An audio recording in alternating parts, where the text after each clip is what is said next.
If you're thinking about becoming an architect, there's lots of pros and cons. Today, I want to go through some of my personal experience and my thoughts.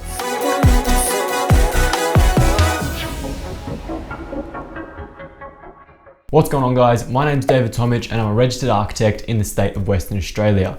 If you're new here, firstly, thanks so much for joining me. On this channel, we talk about technology and architecture. So if that's something that interests you, make sure you smash that subscribe button down below. Like I mentioned, today we're talking about the pros and the cons of becoming an architect. There are many on each side of the battle, but we want to start with the pros today. So architecture is a very long road that starts out at university. University is one of the craziest and busiest times in your whole architectural career, in my personal opinion, because it is just so full on. There is continuous all-nighters for projects to get them out the door. I think one of my worst was 48 hours awake straight just to get a couple projects out. And I was somebody that was extremely good with time management. So the fact that I was still up 48 hours means everybody else was up for 50, 60, 70 hours straight to get some of these major projects done. University is killer, but it is an amazing time. You meet some amazing people that will be lifelong friends and colleagues all the way through your professional career. As an architect, you quickly become the jack of all trades in creativity. You're a completely creative person that spends their time just thinking abstractly and outside of the box. Most of the time, you're never just focused on one thing. You always have to juggle a few, hence the jack of all trades. Eventually, you become a little bit of a master at engineering, a little bit at architecture, a little bit at civil, a little bit at structural, and it just kind of mixes and the flow comes together. Everybody knows that the architect knows almost everything, but also needs a lot of assistance. So don't get a big head as an architect just because you've worked on a lot of different projects and know what should happen. You still should have to rely on the professionals that you work with. If you think you were never bored at university, you'll also never get bored in the real world.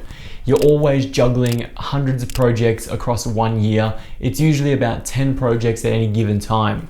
So for example, you might be working on 5 houses, 3 commercial buildings and 2 fit outs. They're all completely different.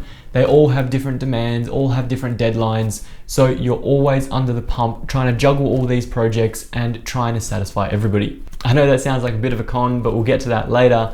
It is genuinely just a good time that you're never bored at work because you constantly have to think of other things and different projects. In Australia, the word architect is a protected title. You have to be a registered architect in Australia to be able to call yourself an architect.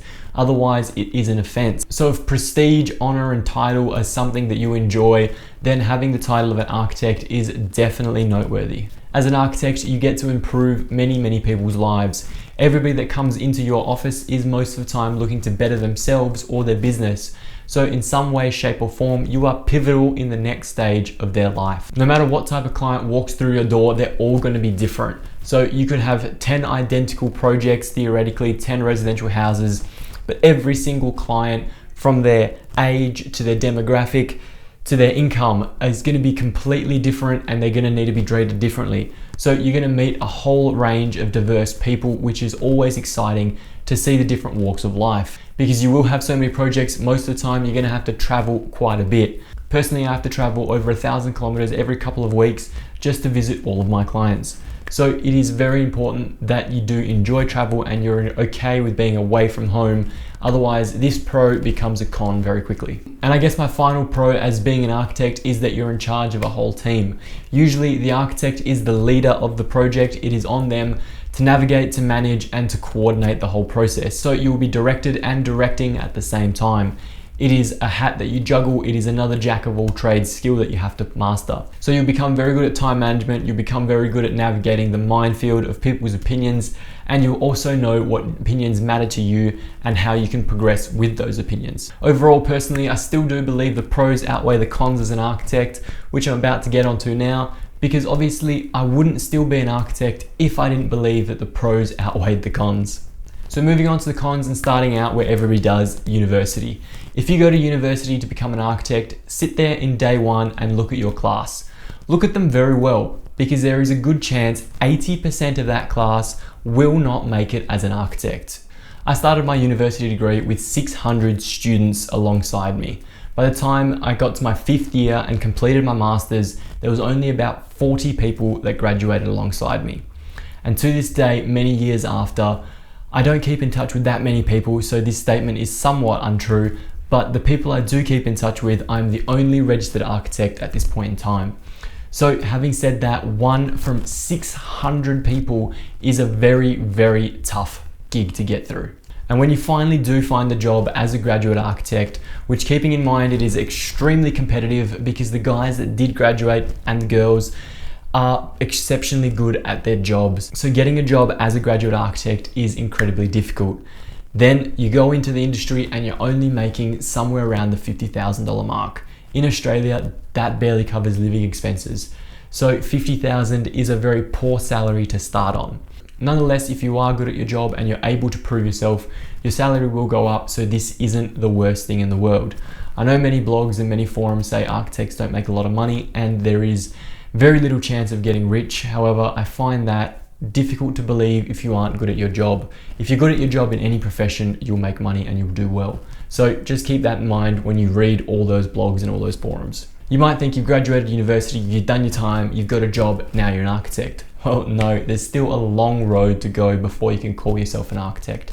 So another con of being an architect is the journey to becoming an architect is minimum 7 to 8 years, depending on how quickly you can finish sections of your requirements. And in that 7 to 8 years, it is extremely stressful, especially once you come into the real world and into the work life. Work is always stressful. There is 10 or so jobs that you're juggling at any given time, like I mentioned before. There is hundreds of people constantly emailing you, asking you questions, calling you at every time of day and night. It is very, very stressful, but you do become good at managing stress and managing your time. And I guess the stress really comes down to deadlines and the risk factor. You have constant deadlines from clients saying, I need this job done now, I need this job done now, I need this job done now, I need this job done now. And you're just trying to please everybody by getting it out to them as quickly as possible. The risk as well is the fact that you might miss something, it might go to construction, it might not meet the codes, and something might go horribly wrong. So it is your responsibility to make sure everything is correct in any set of documents that is leaving your office to go for construction. Now, another big con of the architecture profession is clients might walk into your door, sign up, get their first set of drawings, and then never pay. You could have done hours and hours and hours of work and never see the financial reward out of that. And I guess my final con for the day is the simple fact that you are always criticized. Architecture is a subjective field. It doesn't matter what you design, somebody's gonna hate it. So if you're uncomfortable with being criticized, if you're uncomfortable with getting feedback that isn't always positive, then unfortunately architecture probably isn't for you, because as architects we cop criticism every single day. There's award-winning designs out there that people have hated, especially the very first one your client sees. The first presentation to your client, trying to figure out what they really want is very difficult, and nailing that the first time doesn't usually happen. So you have to be willing to take that criticism on board and make things better just because that's what that person truly wants. Anyway, that's all from me today, guys. Thank you so much for watching. I hope you enjoyed the video. If you did, make sure you smash that subscribe button down below. If you want to know anything more about becoming an architect or the architecture profession, leave a comment. I'm happy to reply. I try to reply to as many people as possible. Now, because this video forms one of my 28 videos in 28 days, it would usually be I'll see you next Monday, but in this case, I'll see you tomorrow.